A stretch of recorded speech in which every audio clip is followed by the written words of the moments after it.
Well, Dr. Mary Sanders, what an honor. I'm excited for our conversation today. Shilpa, to be honest with you, the honor is all mine. I'm delighted to be here today with you and your guest as well, your listeners. Wonderful. Well, as I was expressing to you just before I hit record, we have seasons in my podcast, and we are going to go deeper into this conversation of unveiling energy mastery. And I'd love to hear your perspective. And also, one of the things I know about you is you've also touched upon the topic of burnout. And for women listeners that have pivoted or transitioned or worked in professional life, we experience that. I know firsthand. I didn't know what it was, but I was going through it. And so I'd love for you to share upon that, those thoughts as well. Absolutely. To be honest with you, Shilpa, I love talking about energy medicine. In fact, I just want to share that the podcast that I have the pleasure of hosting is Energy Medicine. That's the title of it. And we talk about all things that align the mind, body, and spirit. And I wouldn't be where I am today had I not gone through my own personal journey, going through burnout and what that looked like for me and the healing that it prompted, those opportunities that life presents you with, and then how I came through on the opposite side. So, as I mentioned, I'm willing to share my story in the hope that will benefit somebody else. I, like you, choose my words mindfully. I no longer carry the vibration of burnout within my system, but for the sake of the podcast, I'll share with you just to summarize. I guess, wow, it must have been about 15 years ago. I went through a phase in which, as a practicing chiropractor, I was the owner of two thriving chiropractic offices, and also I was consulting other startup chiropractic businesses. And I pushed myself to the limit of an adrenal exhaustion, and I literally was physically flatlined. But my mindset, my conditioning was such that I needed to push through for the sake of achievement of something, right? Something that we thought that we were striving toward. And I ended up really being unhappy. From the outside, Shilpa, it looked like I was thriving. It looked like I had a successful business, which I did. It looked like I had a large staff, which I did. It looked like I had a large overhead, which I did. And all of those things motivated me to lose sight of the true purpose as to why I became a chiropractor in the first place. When I was, and again, listeners, I'm going to make this a short story, but I was born hearing impaired, and I knew at a very, very young age that I had to have my hands on people. And so that's what motivated me to become a chiropractor. And so, to make a long story short, I lost that reason, that purpose of the alignment of having my hands on physical bodies, and I became a successful business person, a businesswoman. And as a direct result of that, I created emotional disturbances, physical disturbances, energetic disturbances. I was incredibly emotionally exhausted. I was walking around in a perpetual state of cynicism and distrust. And then, quite honestly, I really questioned my professional efficacy. And all of that, I'm almost embarrassed to state, brought up some really negative lifestyle habits, whether it revolved around eating too much food, if it was drinking too much alcohol, or various different avoidance mechanisms. I tried to adopt those into my lifestyle, thinking that I would somehow emotionally feel better, and I didn't. I ended up feeling worse as time went on. So fate has it, Shilpa, how this happened. My husband looked at me at the time and said, "You know what, honey, I'm really concerned that if you continue to go down this path, you're going to create a serious illness. And also, I don't think that we're going to survive in our marriage." And he said, I want to know. He's like, would you be willing and could you leave all of this behind? And so with, some thoughts and some discussions and, the what if conversation, I decided that I was going to sell my practices, and we sold our home and we moved to the other side of the world in Ho Chi Minh City, Vietnam. And it was at that time that I started my healing journey of recovering from burnout. And that was a multi-dimensional process. So many different things were triggered that I got the opportunity to look at many of them square on in the face. It was not an easy process, but that's where I really fell in love with and had a profound experience through meditation, through yoga, through mindfulness, through lifestyle choices, through mindset changes. Also energy medicine, learning how to calibrate my energy centers, my chakra systems, learning how to fill myself up with earth energy and life force energy and kundalini energy, and how to have a complete reclamation of my personal container so that I could fill myself up to be of service to others and also to myself. So that's in a nutshell, Shilpa, the answer to your question, like, how did I get from point A to point B, And I love the fact that you mention that the energy, there is I may not use the same words you use, but a host of modalities in order to elevate your energy. And I'm truly curious as to, which facet drew you in. Was it just the meditation? Was it the Kundalini yoga? And how were you able to calibrate? Because I'm continually learning and applying and practicing the art of calibration. That's a great question. Let me see if I can answer this as directly as I can, just for the listeners. And it may not be a linear answer, but just follow me for a moment. I truly had an opportunity from when I say a multi-dimensional approach to my health and my healing. I would do a little bit of healing and, let's say, lifestyle management and diet and exercise. And then I would dabble into some positive psychology and look at some mindset training and work with neuroplasticity. Then I would come back to my yoga practice and maybe incorporate more breath work. And then I would look at, some of the energetic systems of how I was calibrating my chakras. And then I would come back. So you can see I was vacillating back and forth with all of these various different systems. It really, at no point in time was it ever linear, nor did it make sense to me.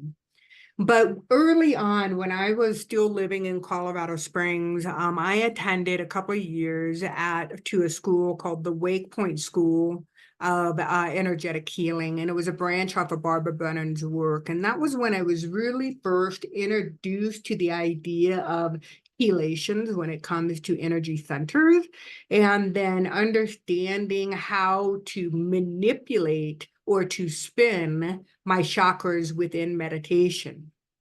And I say this and I share this with the listeners because somewhere in my mindset, it was instilled upon me that my job as a beautiful spirit living in this human home was to have chakra systems that were open 100% of the time.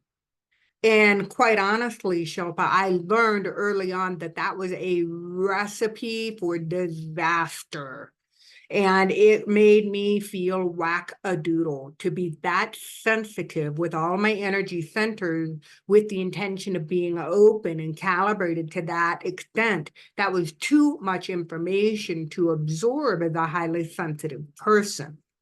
So it caused like a lot of mental disturbances. And then when I attended the school, the Academy of Intuition Medicine ran by the founder, Dr. Francesca McCartney, she taught me the understanding of calibration according to the environment in which I am in, so that I can auto-regulate my energy centers depending upon the environment to preserve my life force energy so that I am more present and more grounded and more, quite honestly, full of myself in conversations or in specific events. So from there, I'm happy to answer any questions you might have because I'm sure there's a lot.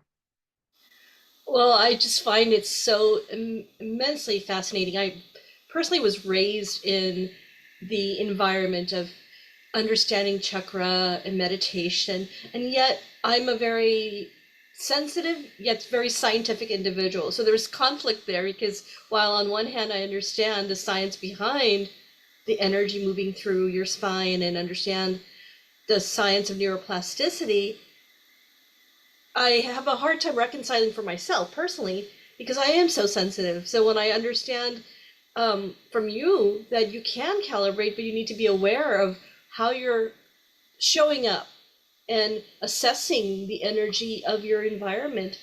That is to me very fascinating. I guess I didn't really ask a question more than to remark, like, wow, you can calibrate based on your environment, and I'd love for you to go deeper there. Sure, sure. I think that's the one thing, listeners, I want to empower you. What Shilpa just said is that you have the option of calibrating your energy center. That's your given right. You don't have to be reactive to the environment that you're in. You can be proactive. Okay. Now I want to back up a little bit, Shilpa, because I know that you come from an Indian family, a Hindu family that, operates from the principle of the yogic tradition that the vertical power current, as I'm calling it from a modern mystic standpoint, the Sushumna channel that runs through the midline of the body. And then you have the Ida and the Pingala, the intertwining energy that cross through in a serpentine fashion throughout, according to Vedic medicine, and then they circle around the energy centers known as chakras. And it's not as though the chakra system has, in the yoga, the yoga community believes that you need to have muscular movement, contraction, and expansion with front body openers and back body openers that allows for the energy to move and to clear those channels to allow for the greater expression in the chakra system. Okay? I believe all of that. I practice yoga. I'm on my mat at least 4 or 5 times a week. I teach yoga. I do believe in that. But when I take a look at, I, like you, Shilpa, my background comes from a very hard core science and anatomical, physiological background. So I want to know what's happening neurologically within the body when we start looking at the modern day awareness of what these energy centers represent. Okay, so here we get to bridge the gap, or to attempt to bridge the gap of the hardcore sciences of what has been proven to the sciences that have yet to be proven. And so from a practitioner's standpoint, and I think you'll agree with me that there's this big pregnant pause, right? There's this big pregnant experience, like, does this stuff work, right? And from the practitioner's viewpoint, I can honestly say, yes, this does work. And I have countless number of patients and students that have had the experience as well. So it's not as though I'm looking at the experiential information that I'm gathering from people that I hold space from. So I know it to be true, to the point where the trillions of the cells within my body are in alignment with that knowledge. So what I would like to do for the benefit of the listeners is to take a single energy center. Let's take the first chakra, okay? And we're going to talk about corresponding themes and body parts and regions. And the first chakra, located deep within the pelvic bowl, is the energy center that has the lowest frequency. It is the frequency closest to the frequency of Mother Earth, that Schumann's resonance, that 7.83 hertz, that we can physically connect into. The neurology, the nerve plexus, which is just simply a highway of nerves that exits, it's a combination of the sacral nerves that come out of the broad triangular bone at the base of the spine, and that, hold the pelvis together, and the lumbar nerves come together to feed that energy center. And the endocrine gland that most commonly gets associated with the first chakra is the adrenal glands. So the adrenal glands are responsible for our epinephrine, our norepinephrine, our cortisol, our DHEA. So when somebody like myself is undergoing burnout, then that energy center gets depleted, or it gets malformed, or the positioning of it is off, or the calibration is blown open, or there's some level of dysfunction within that energy center. Now, as we know, when the energy comes through from the auric field and enters into the chakra system, it then goes to the endocrine gland. That endocrine gland then produces the hormones that I just spoke about, then goes through the bloodstream and through the central nervous system up to the brain. The brain then starts to produce neuropeptides. Those are the hormones that get triggered, the emotions. So the emotions that I was experiencing when I was undergoing burnout, I was distrusting. I didn't feel supported, right? I didn't know where I fit within my family dynamics, let alone my community dynamics. I didn't know that Mother Earth was there to unconditionally support and to love and to nurture me. I thought I was a lone ranger, just trying to make ends meet when I'm working for an overhead. The other themes surrounding the first chakra have to do with financial prosperity and also energetically being aligned with one's purpose, that purpose that you essentially signed up to as you incarnated in as a spirit into this human home. I was so far off track, I couldn't even see straight. I didn't know who I was. By the time I ended up in Vietnam, I didn't know who I was, what I stood for, what my purpose was, and why I was on this planet. Those are all first chakra themes. And then when it comes to the first chakra, anything that connects to where those nerves travel, anything that connects from the butt, thighs, knees, hips, calves, ankles, feet, those are body regions that, listeners, if you're experiencing dis-ease in any of those areas, know that you can trace it back neurologically into the pelvis, and you can connect into that energy system that is related to it. Okay. And it's in one of our topics that you and I discussed just before I hit record, is then using that information, which I love the way you connected it to the science and the hormones, because the hormones are a huge issue with burnout as well. And I barely understand it. All I know is there's this umbrella term, hormones, right? I don't think modern society and doctors really truly understand it from a clinical perspective enough to even share their wisdom and perspective on how to manage it. I often rely on Ayurveda to help me with regulation. But where I wanted to go with this is, again, the big picture. How do we master it, especially as women? Mm-hmm. Okay, so we're gonna lean our conversation into the idea that we can calibrate our energy centers. So for the sake of not having a visual for you, I'm going to invite all of you listeners to imagine a lotus flower. So the lotus flower nice and tight versus a lotus flower that blossoms and opens up and loses its leaves. So think about the lotus flower when it's nice and tight, that the aperture of openness is zero.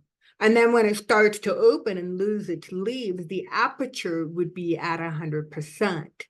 And so when I use the word aperture, there's going to be a handful of you that start to gravitate towards the idea of a camera lens. And so the camera lens is simply designed to allow a certain amount of light in for the exposure of the photo. I like to think of the lens when it comes to calibration of the energy centers is literally that. It calibrates the energy that comes in and out, the light that comes in and out. There's four primary functions of a chakra system. It is to receive information coming in through the environment, through the auric field into the chakra. It then assimilates information, right? And then what ends up ultimately happening is that there is an expression once we decide based upon our triggers, how we want to express ourselves out into the world utilizing that energy center. So when somebody is going through burnout, they probably have exhausted the tonicity, like they have the inability to exercise the right to expand the chakra 100% open versus containing it at 0% closed. And so what ends up happening based upon fear of alone, the fear of the fear of the unknown as to when one is going through burnout, you're wondering, okay, how am I going to make things happen financially? What am I supposed to do next? What marketing piece do I need in order to advance my practice? What do I need to do physically? There's so many questions, and who do you trust? Right? Because at that phase, you're not trusting your intuition. You're not trusting yourself enough to listen to your intuition. And so the calibration will be dysfunctional for people. And so the first modality, the first approach when holding space as a medical intuitive, when I'm holding space for somebody that has a dysfunctional first chakra, is to support them in their grounding process. How do they get to reconnect and to really trust? And I mean trust with the capital TRUST. Trust that the universe, right? Something larger than themselves is in alignment to support them in their actions, in their placement, in their purpose. So the calibration then becomes, okay, am I comfortable opening it 30%? Can I open it 40%? Can I open it 50%, 60%? You start to play with those exercises. And then you start to look at, is it tilted down? Is it tilted up? Is it dysfunctional in its organization or structure somehow? And these are things that intuition and energy medicine will help you, quote unquote, diagnose how you can help support yourself in that region. Okay. So the way I understand what you just expressed very eloquently is that perhaps the chakra energies, once you've identified which one you want to focus on, then you calibrate it and adjust as you go. And that allows you to then perhaps then prioritize to the next chakra. Am I understanding correctly? Yes, Shilpa, if I may, I'd like to run through the 7 lower chakras and talk about some of the themes, the corresponding endocrine system, and maybe just a few life experiences. And then that will allow you a better understanding, and the listeners, as to the piece of the empowerment. We already talked about the first chakra located deep within the pelvis, associated with the adrenal system, and the emotional component essentially is trust and survival. The second energy center that's located just below the belly button, the second chakra, is associated with, in women, the ovaries, in men, the testes. And the overarching theme not only is just reproduction, but it's creativity. It's the center for creativity and connecting with your deepest desires. And oftentimes we mistaken empathy and compassion. This is an energy center. Women, I hope that you're listening to me, and that oftentimes when we think that we're being compassionate with another person, we empathetically carry somebody else's energy in order to lessen the burden for another person. And we hold that energy as clairsentient beings within that second energy center, which then occludes our ability to be able to connect into what do we want? What do I want?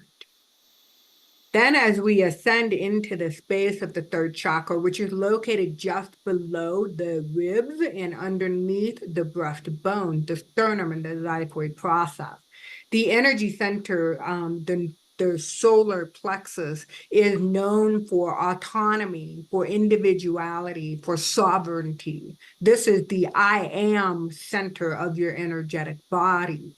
And so when somebody's experiencing a loss of self-confidence or self-worth, this energy center typically is compromised.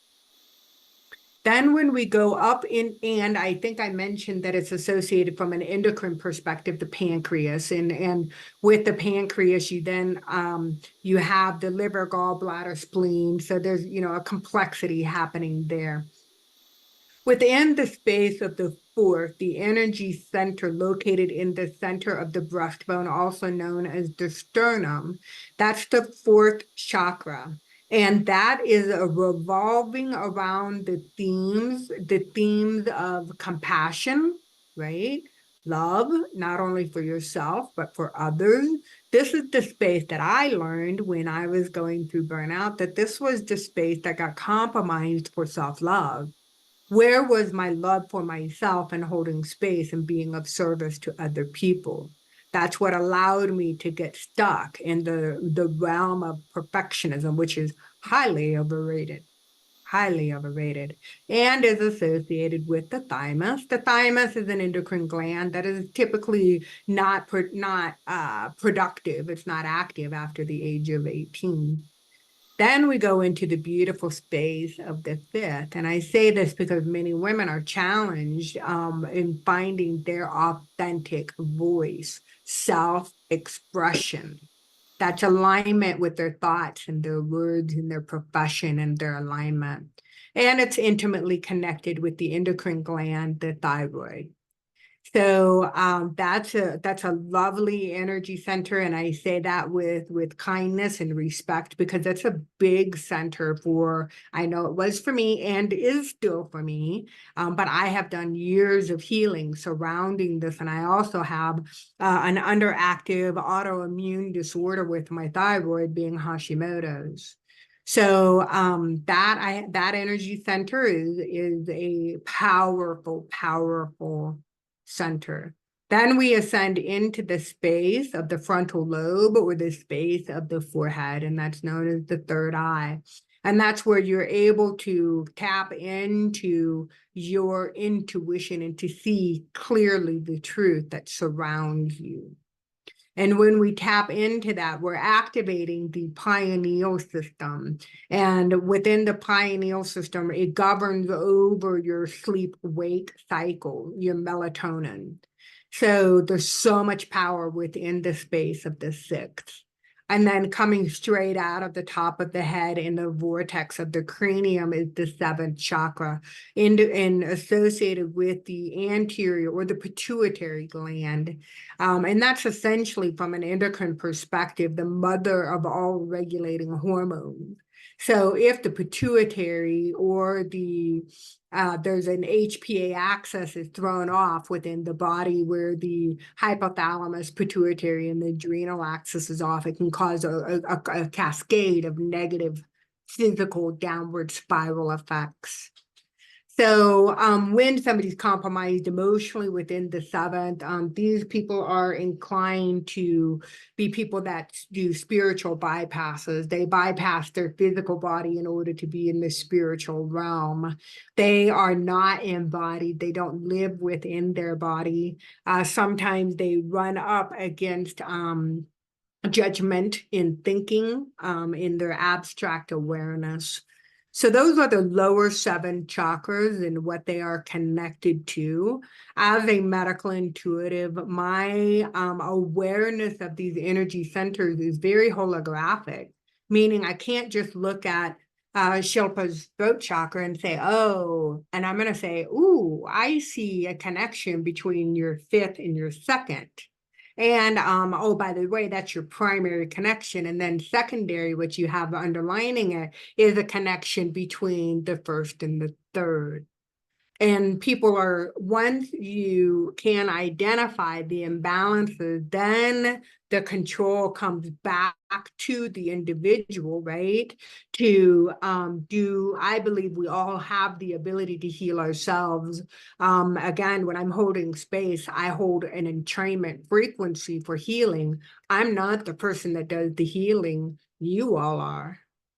And so once you can tap into that and get the reclamation of your spirit in your human home for your own personal awareness and for healing, that is like the cat's meow. That's like where it is. And you mentioned the frequency. So you can, and I didn't quite know this until you articulated it early on, that the chakras each should be at a certain frequency to be healthy. Am I understanding that correct? Yes, one of the lenses through which chakras are viewed at is that they're levels of consciousness, right?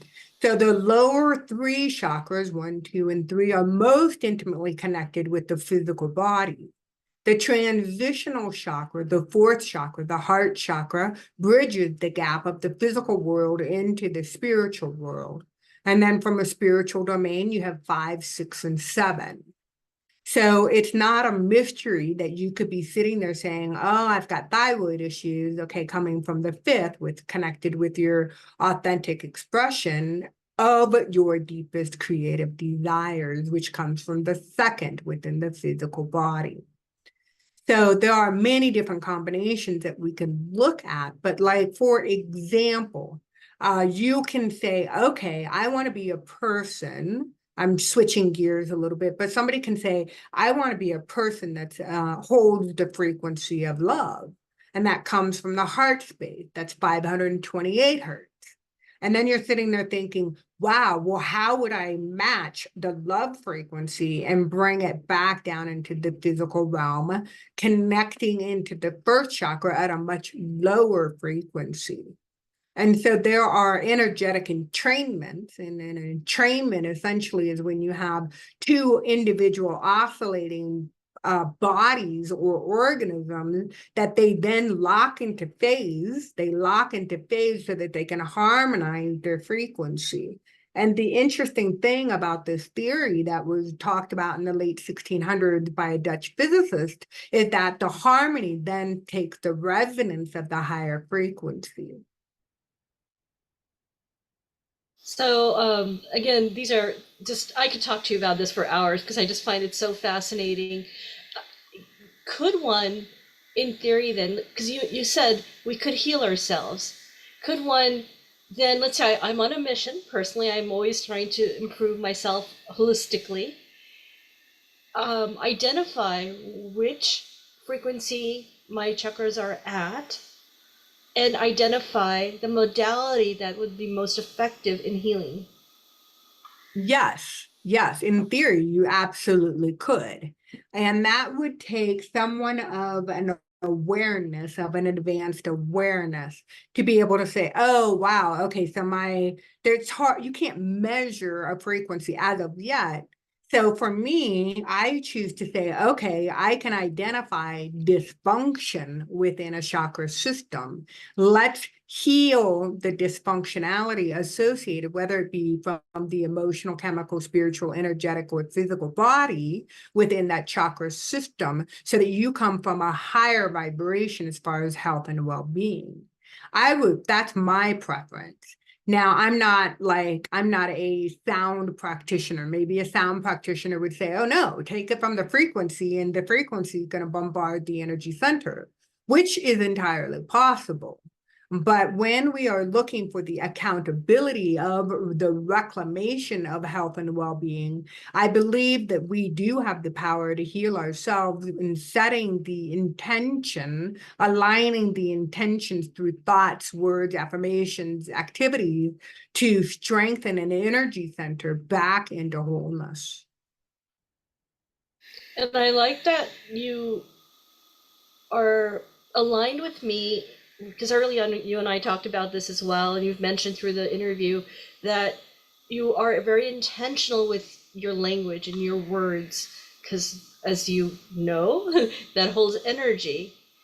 So are you also, and I believe the answer is probably true, but do you also focus on colors and what colors you wear as the energy that you receive from it, and what other ways in which do you holistically approach your life to, I would say, up your energy, level up your energy? Yeah, that's a very legitimate question. My strength in being clairvoyant, being able to see, is not, I do see colors, they come up, but that's not the first thing that I sense. And so that's not what I would consider my strength. Now, we're talking about how a person receives information. Now, Shipla, you could say, oh, well, I'm clairvoyant, and I could say, well, I'm clairvoyant, and we're both clairvoyant, but we see in different ways.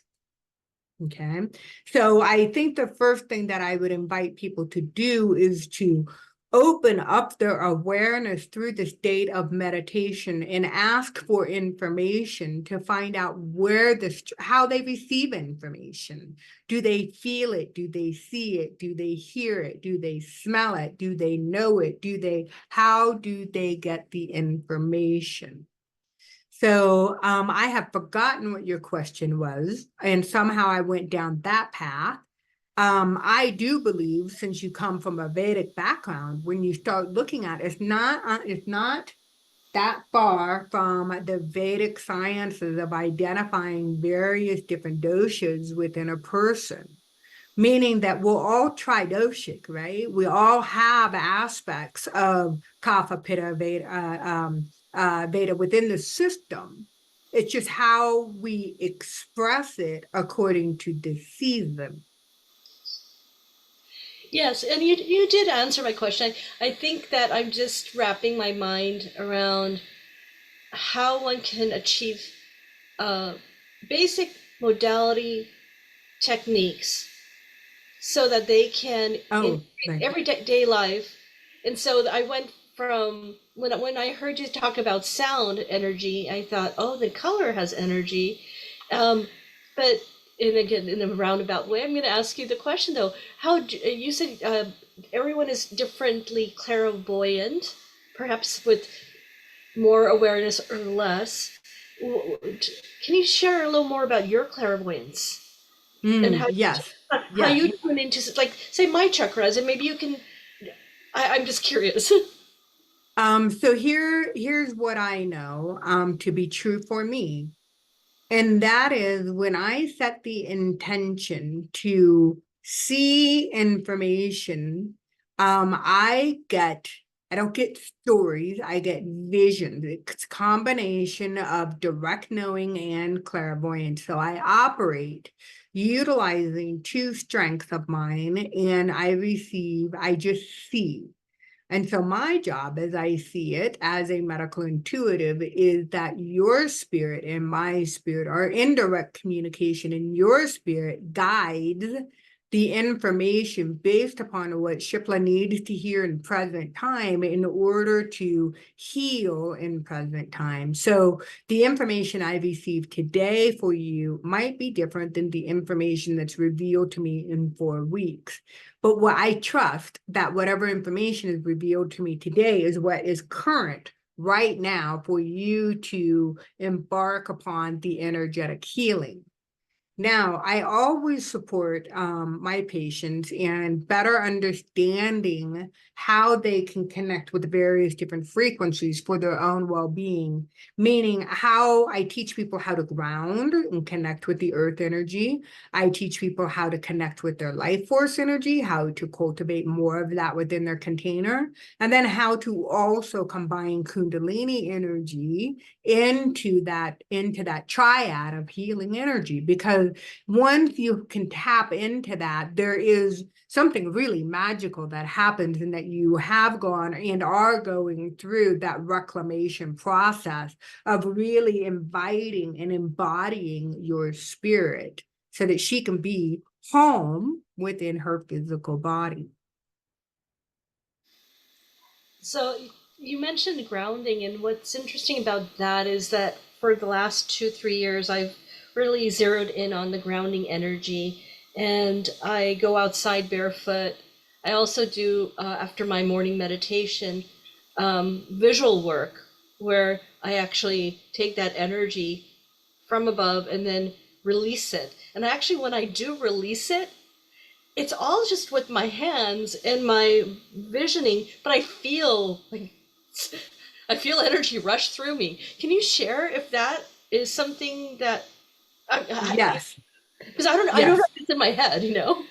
No, it is not in your head, and you are doing it utilizing your strengths. So the strength that you have with your open and expanded sixth chakra combined with psychometry, meaning the energy centers coming out of the hands and allowing your feet chakras to be open.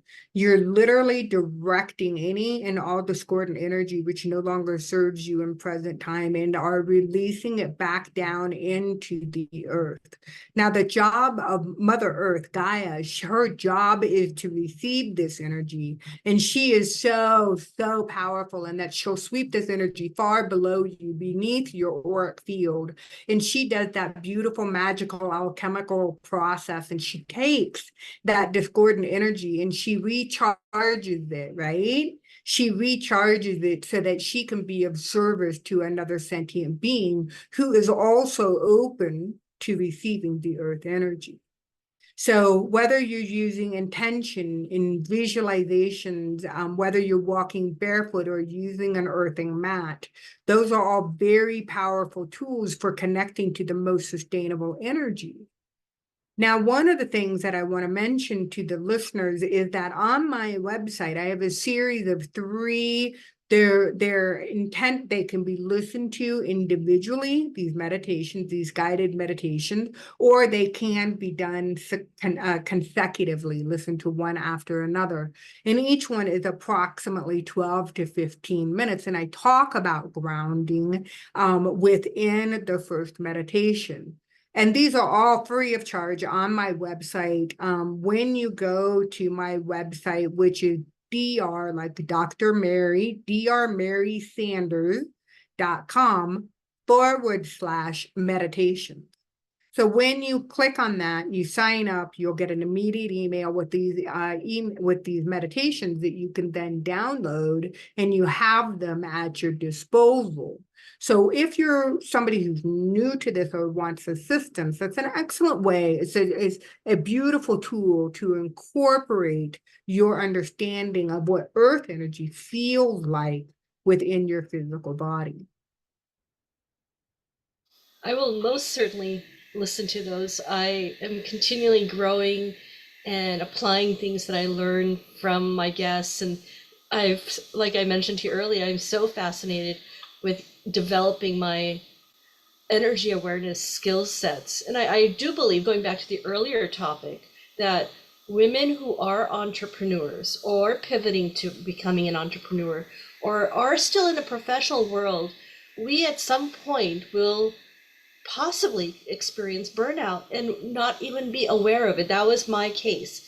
And I didn't know what it was. And I think you articulated it similarly, like it's a phenomenon.